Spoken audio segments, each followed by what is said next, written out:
Today we're going to talk about how to tone your inner thighs.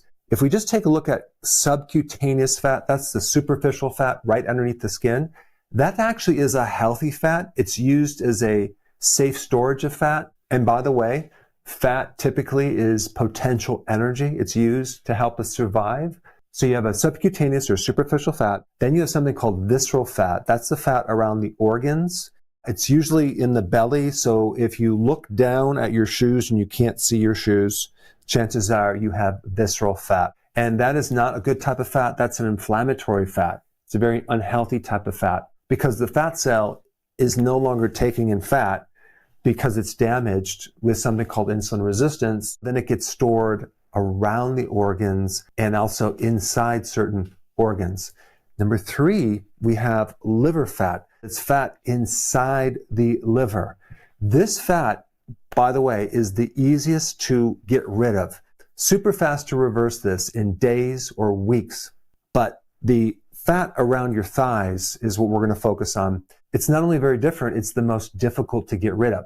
The fat is not just underneath the skin superficially. The fat is inside the muscle fibers itself. Very similar to if you've ever seen Wagyu beef, where you have this marbled fat. That's what's happening in the thighs.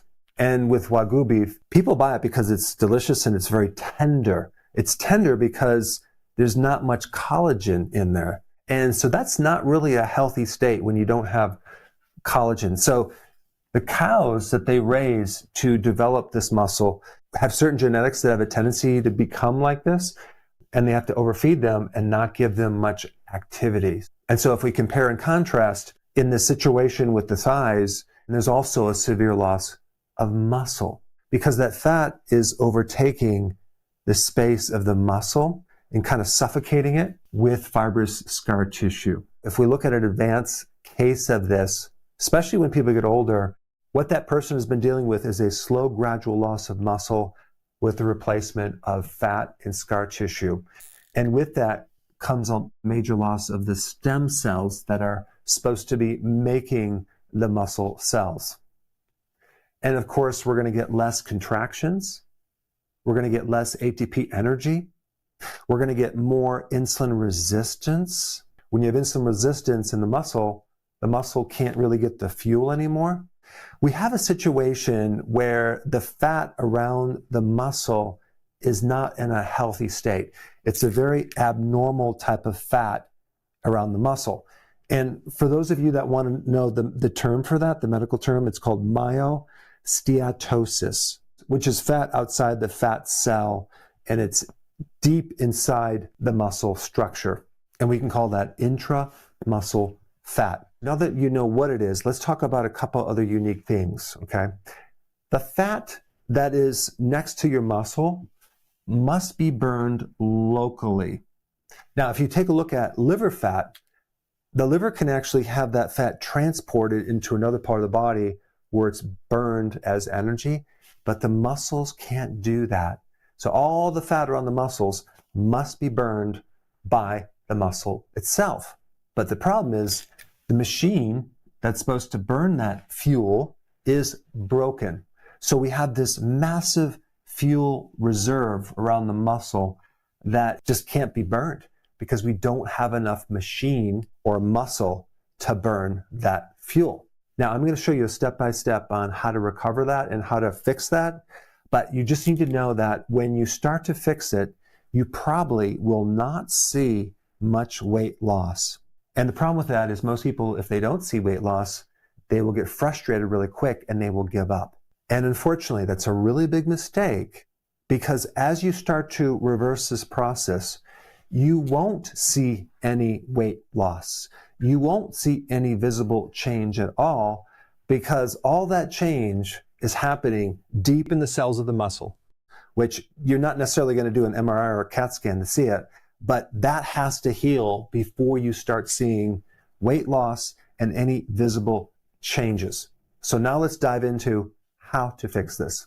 The goal should be repair damaged muscle cells. If you notice, I didn't say lose weight because I really want you to differentiate losing weight versus fixing the muscle cells, you actually don't want to lose weight because the real problem is not in the weight gain, it's in the damage machine that helps you burn the fat. It's kind of like you're in your car and you're trying to arrive somewhere, but you have to realize you have to fix the engine first, right?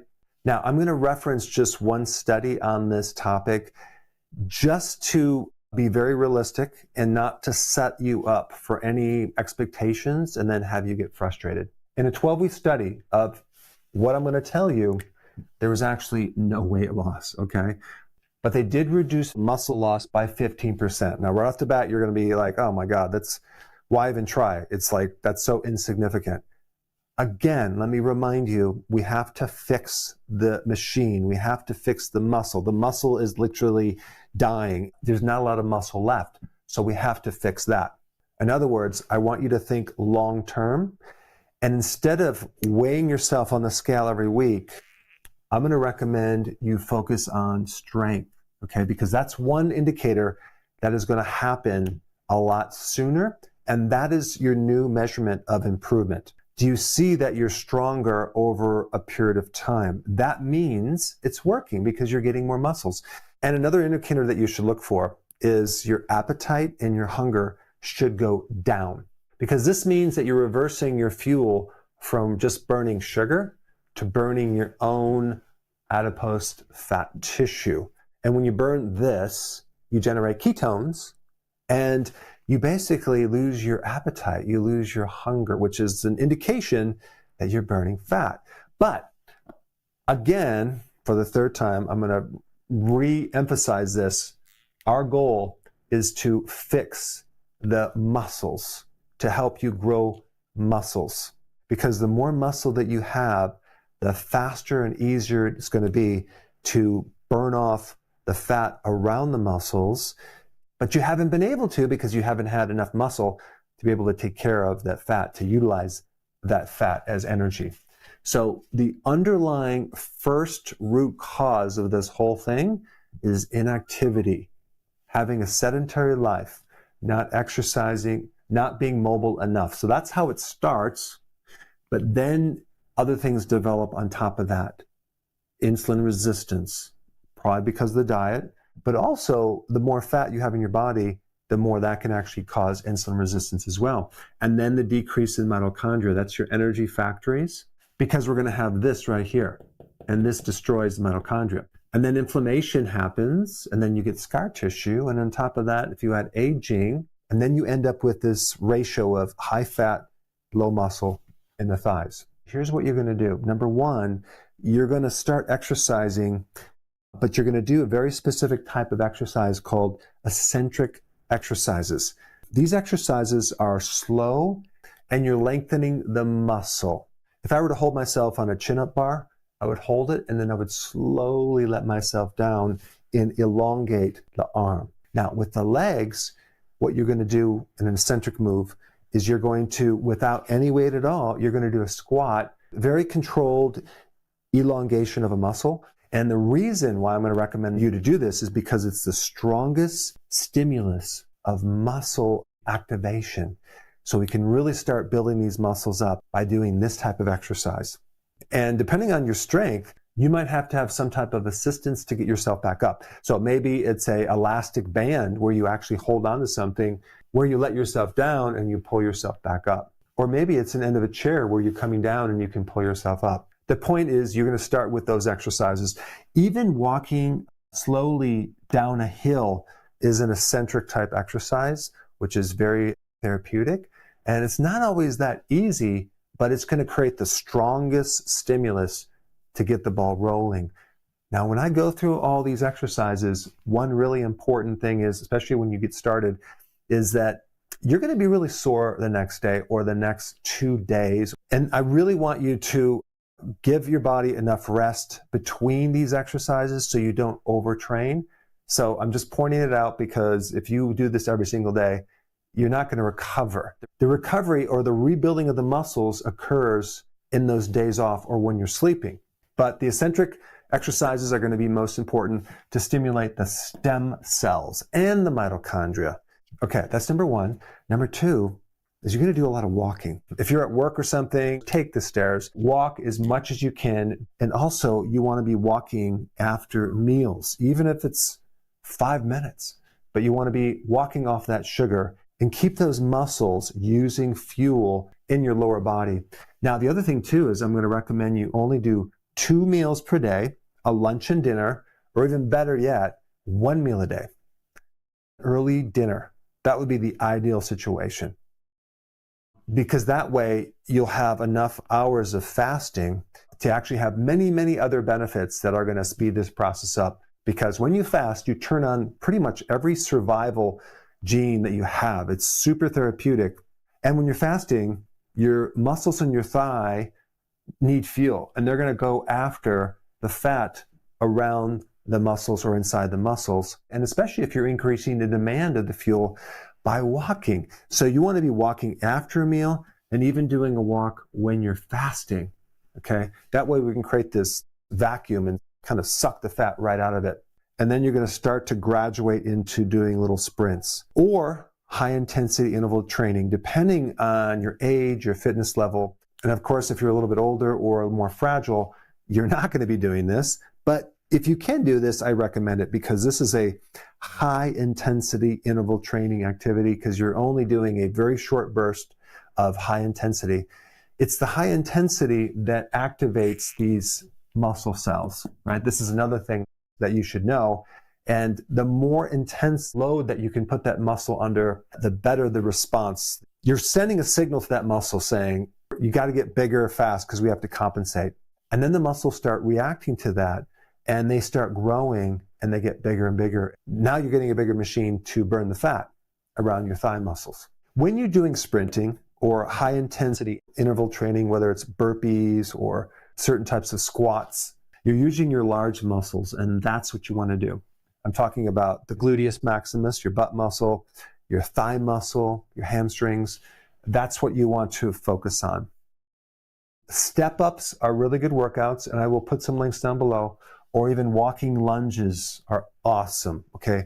And these are things that you should do 2 to 3 times per week, depending on where you are in your program and how much soreness that you experience. We already talked a little bit about this, 2 meals, okay, a day, or even 1 meal would be better. And then low carb. You're going to do low carb. I will put a link down below of what you should eat, but we don't want to be adding more carbs in here because all those carbs are going to be turning into fat. Some really key nutrients to support the mitochondria that I would recommend that you focus on, maybe taking a supplement or eating more foods high in these nutrients. Magnesium, because magnesium feeds the motor in the mitochondria directly.